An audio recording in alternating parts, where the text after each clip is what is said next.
आशा करता हूँ आप सब बहुत अच्छे होंगे। मेरा नाम है सिद्धांत अग्निहोत्री। स्टडी ग्लोस पे आपका बहुत बहुत स्वागत है। ये देख लो यार, डेस्कटॉप भी आ गया, बट कोई बात नहीं।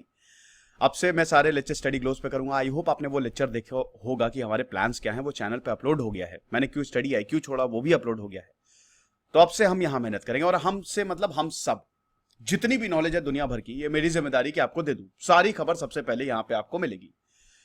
तो हम बात करेंगे आज FMCG कंपनीज की, कि ये जो फास्ट मूविंग कंज्यूमर गुड्स हैं, जो रोजमर्रा का सामान मिलता है, किस तरीके से लोकलाइज्ड लॉकडाउन में इन्होंने तैयारी की हुई है। चैनल को यार सब्सक्राइब करो, अब बहुत ज्यादा सपोर्ट की हमको आपकी जरूरत है। कोविड-19 भयानक तरीके से बढ़ता जा रहा है। 1 लाख से ज्यादा केसेस आ गए हैं। अनबिलीवेबल।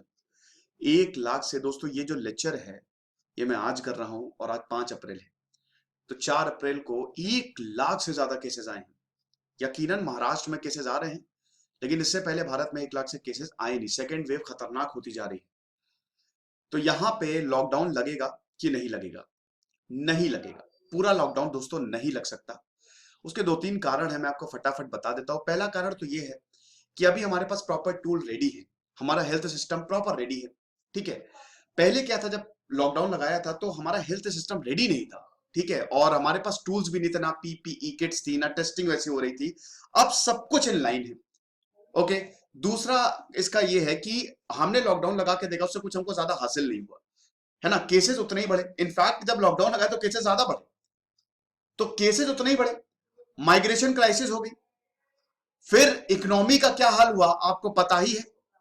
तो इसीलिए, और तीसरा सबसे बड़ा रीजन है वैक्सीनेशन। यार, हमारा वैक्सीनेशन शुरू हो चुका है और अब हम वैक्सीन धड़ाधड़ एक दूसरे को लगाए जा रहे हैं। मतलब हॉस्पिटल्स में डॉक्टर्स लगा रहे हैं, एक्सपर्ट्स लगा रहे हैं।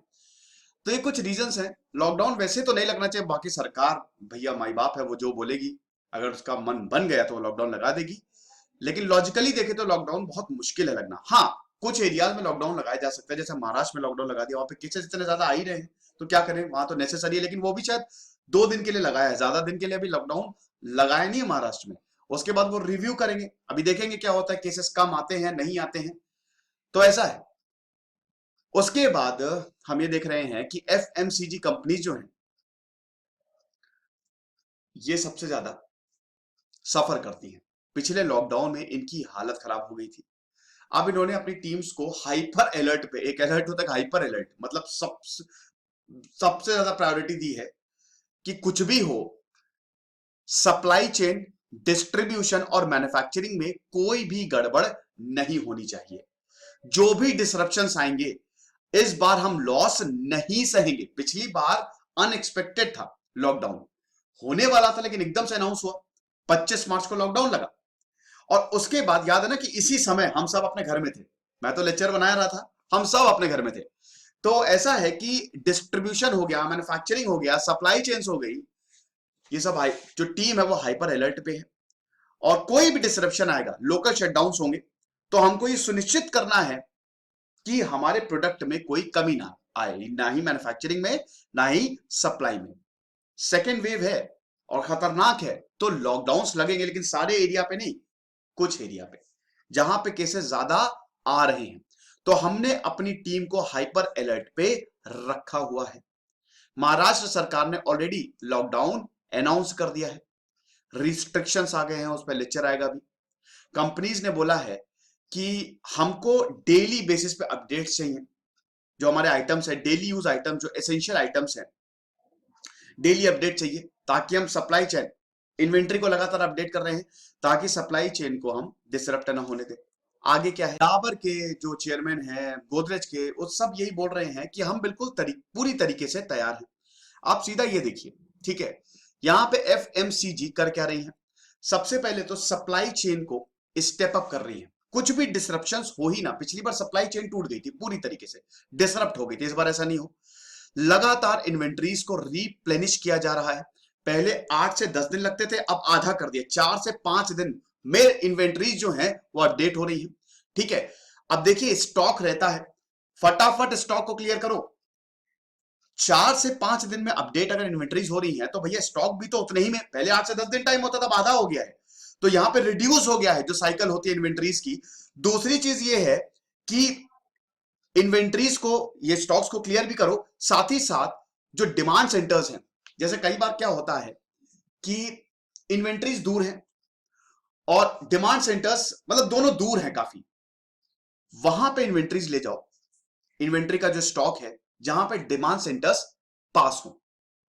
जरूरी नहीं है कि अगर आपका कॉन्ट्रैक्ट है कि आपको बहुत दूर सप्लाई करना, वही करो, देखो पास में क्या है, इससे अपडेशन और तेजी से होगा, प्रोडक्शन को और ज्यादा मैक्सिमाइज किया जा रहा है। देखिए वैसे तो एसेंशियल गुड्स को जो नाइट लॉकडाउन लगे हैं वहां पर रियायत दी है, पहले भी थी अभी भी है। फिर डिसेंट्रलाइज्ड एंड लोकलाइज्ड डिस्ट्रीब्यूशन है, ये सब इसलिए ही हो रहा है ना कि पिछली बार हुआ क्या था कि एसेंशियल गुड्स तब भी अलाउड थे लेकिन उतनी ज्यादा सप्लाई नहीं हो पा रही थी, पूरी चेन डिस्टर्ब हो गई थी ना। लेकिन इस बार ऐसा नहीं होगा, इस बार पूरी तरीके से तैयारी है, तो डिसेंट्रलाइज्ड एंड लोकलाइज्ड डिस्ट्रीब्यूशन होगा, सेंट्रलाइज्ड डिस्ट्रीब्यूशन नहीं है।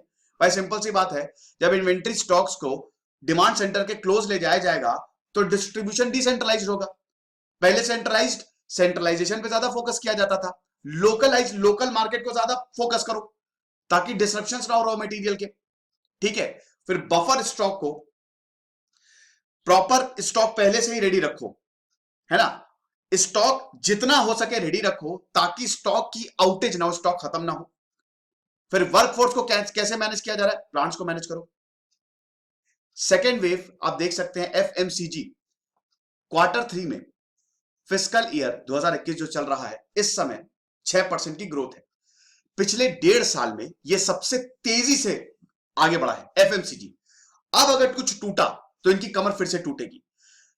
सेकेंड वेव आ गई है तो अब इनको भी डर सता रहा है कि अभी सब कुछ बढ़िया जा रहा है, ग्रोथ बढ़िया हो रही है, अब हमको कुछ भी ऐसा नहीं करना है जिससे सप्लाई बंद हो। तो यहां पे जो सीनियर हैं HAWI होटल, मैं आपको उनका स्टेटमेंट बता देता हूं, hotel and restaurant association of western India के जो सीनियर है वीपी शेट्टी, उन्होंने बोला है कि अगर क्या ये बहुत समय तक चलता है, होटल और बार अगर बहुत समय तक बंद रहते हैं तो हम बर्बाद हो जाएंगे।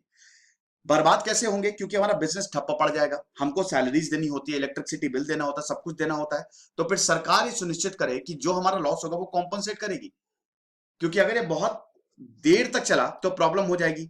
उसके बाद दोस्तों चिंता तो जताई गई है, देखिए ये तो आइडियल सिचुएशन है बट ऐसा होता नहीं है, जब भी लॉकडाउन लगते हैं तो प्रॉब्लम होती है, इसमें छोटी बड़ी कंपनीज तो ठीक है लेकिन स्मॉल एंड मीडियम इंटरप्राइजेस वो पिट जाता है। तो आईसीआईसीआई के जो सिक्योरिटी एनालिस्ट हैं मनोज मेनन, उन्होंने रिपोर्ट में लिखा था जिन कंपनी की लॉन्गर सप्लाई चेन है और जिनका कंजम्पशन मार्केट जो है वो प्रोडक्शन से दूर है, मतलब प्रोडक्शन ज्यादा है कंजप्शन कम है, या फिर उल्टा, उनको प्रॉब्लम आएगी और एफएमसीजी इसमें फिट बैठती है।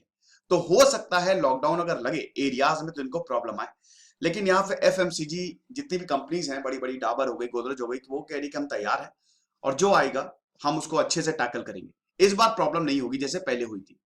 ये मेरा टेलीग्राम चैनल है, 13,500 सब्सक्राइबर हैं, इसको आप जरूर ज्वाइन करिए। पीडीएफ के लिए कुछ रहिए, पढ़ते रहिए। जैसे सिद्धांत अग्निहोत्री साइनिंग ऑफ।